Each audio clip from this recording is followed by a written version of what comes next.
បាទសួស្តីប្រិយមិត្តទស្សនិកជនជាទីមេត្រីបាទនៅទីតាំងកន្លែងនេះគឺជាចំណតចូលបាទចំណតចូលសម្រាប់រថយន្តចូលក្នុងប្រលានយន្តហោះថ្មីបាទប្រលានយន្តហោះថ្មីរបស់កម្ពុជាយើងបាទហើយនៅក្នុងកលៈទេសៈនេះពេលនេះគឺយើងមើលឃើញថាជាបរិយាកាសប្លែកភ្នែកប្លែកអារម្មណ៍សម្រាប់បងប្អូនប្រជាពលរដ្ឋយើងទាំងអស់គ្នាដែលបានទស្សនាបាទនេះគឺជាទស្សនវិជ្ជារថយន្តដែលបានចូលមកប្រលានយន្តហោះថ្មីបាទស្រឡះឬក៏ទូលាយផ្លូវទូលាយជាង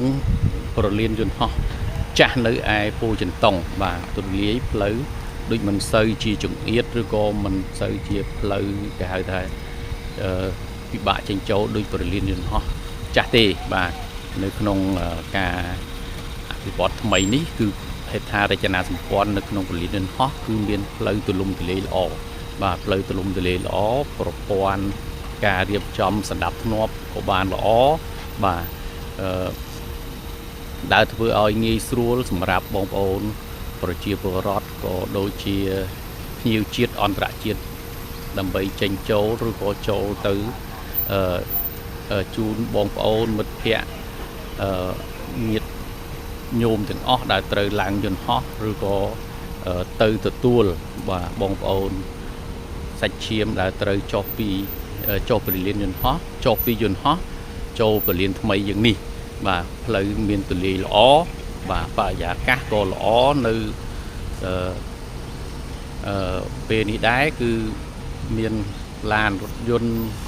បងប្អូនប្រជាពលរដ្ឋយើងចេញចូលបានច្រើនបាទហើយផ្លូវល្អបាទផ្លូវល្អផ្លូវស្លាស់ល្អហើយគឺខាងនោះគឺជាចំណតរថយន្តបាទចំណតរថយន្តថ្មីជាចំណតរថយន្តសម្រាប់បងប្អូនយើងទាំងអស់គ្នាដែលបានមកប្រលានយន្តហោះឬក៏មកទទួលឬក៏មកជូនដំណើរបងប្អូនដែលត្រូវឡើងយន្តហោះទៅក្រៅប្រទេសបាទនេះជាចំណតរថយន្តបាទចំណតរថយន្ត